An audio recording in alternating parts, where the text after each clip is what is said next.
Hey guys, how's it going? It's 8-Bit Eric, and this is a couple weeks late or whatever, but some of you guys keep asking me my thoughts on Ghostbusters Afterlife, the new Ghostbusters movie that came out. If you're not aware, it kind of retcons the 2016 Ghostbusters and picks it up right off where Ghostbusters 1 and 2 left us off. So, 30 plus years later, the Ghostbusters are nowhere to be found anymore.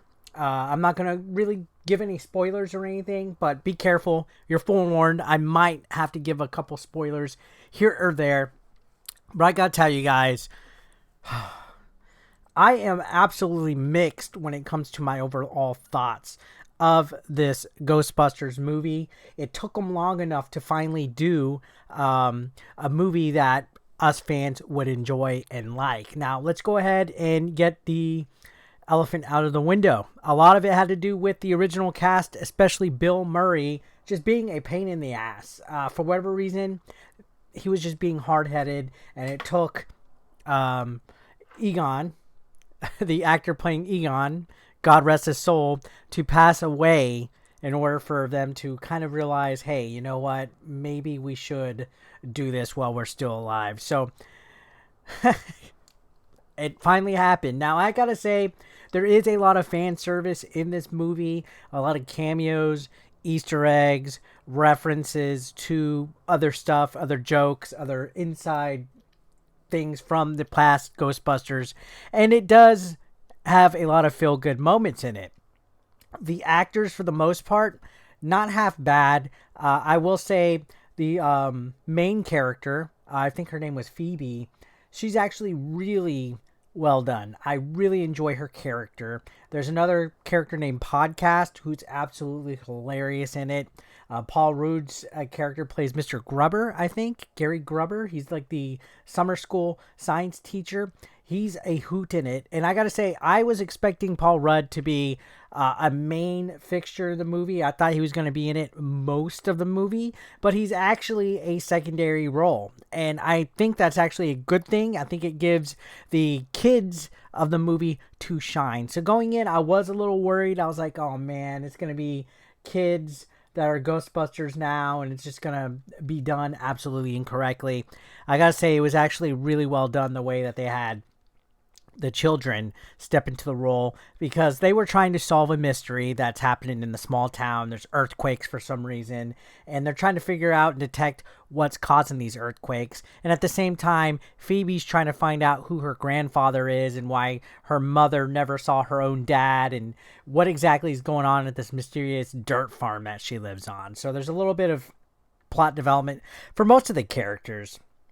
Some of them I would have liked to have been a little bit more involved in the story, but for the most part, Phoebe, her character development was really well done. Paul Rudd's character, Mr. Grubber, he was all right. I would have liked to see him a little bit more involved, but for the most part, it was well done. So there was definitely a lot of things I enjoyed, most particularly the soundtrack to the movie. It featured a lot of the old Ghostbusters sounding, you know, that weird sci-fi 1950s radio noise and little backgrounds and stuff like that. They used a lot of the old original soundtrack, so that was really good.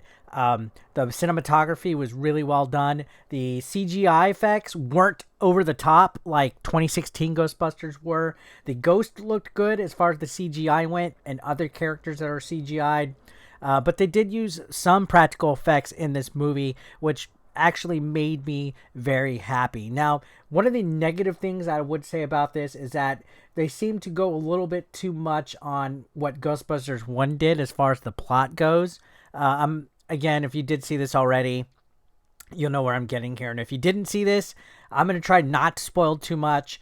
But it was almost like in the vein of how Episode 7 of Star Wars kind of felt like A New Hope, just written differently. Like, you know, the basic premise of it was kind of like A New Hope. Well, this story kind of had the same basic plot outline of what the original did, as far as what the villain does and like the secret plan and what exactly is going on.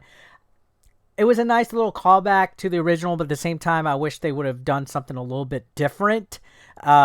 with that said, the children being involved in the callbacks to originals and the Easter eggs and the fan service were still well done. Now, I don't personally think this movie was a perfect movie. I did get emotional at times. There was a few times where I was shocked, a few times where I actually cried. It tugged at the heartstrings a couple times, especially towards the ending. But it did set up for some great sequels. Maybe even like a Ghostbusters universe that's been, rumored. But it did set up for potential sequels. I heard there's going to be an animated movie coming out eventually, through the perspective of the ghost, which would be kind of interesting to see. But it did leave an open door there. It did make you feel good at the end when you walked out. I was pleasantly happy and surprised. I just felt like it took a little too late, for this to happen, unfortunately. And that's just because that's what Hollywood does. If we all know that the 2016 Ghostbusters was overall beloved and was a big blockbuster hit and didn't get criticized by the fans, they would have kept up with that route. At the end of the day, let's be honest. This movie was only made with the fan service it had because of 2016's response from critics. If it would have done right, they wouldn't have given a crap about Ghostbusters fans. Let's be honest about Hollywood here for a split second. But it's a good thing that 2016 Ghostbusters flopped because we got this movie out of it. Now, yeah, the fan service was a little bit too much at times. A lot of times I was just like, oh, I wish they would have had a little bit more of this. The only characters that weren't around, there was like one character that wasn't from the originals that wasn't around. It's obviously Rick Moranis because of his personal issues and stuff. I really wish he would have been in it, but everything else that you see, I wish we had a little bit more. And it felt like that Luke Skywalker moment at the end of episode 7 where you're like, oh man, I want more of that. And they just gave us enough of a teaser. So I'm thinking we're going to be seeing some sequels to this Ghostbusters, thankfully. If I was to score this one, I would say this was a solid 8. It wasn't picture perfect. It wasn't the best plot. Some of the stuff kind of was a little bit over the top as far as the fan service goes, but overall it was a feel-good movie. It left me very happy, left me emotional. I had a lot of fun with it. So if you have not seen it yet, for whatever reason, hopefully I didn't spoil too much of this for you. And if you did see it, let me know your thoughts down below. I was pretty excited to go see it. I went to an earliest showing that I could see, and I saw it 2 days in a row. So I've seen this movie twice. I'm a big Ghostbusters fan. Anyways, guys, I'll leave it there. Thank you so much for watching this. I know my movie reviews aren't that great, but it's because it's tough to review movies without being like super meticulous. You know what I mean? I just don't like when people are so every single little detail. I just like the overall reaction, and that's what I like to give. But let me know your thoughts. Let's have a combo down below. Thank you for watching.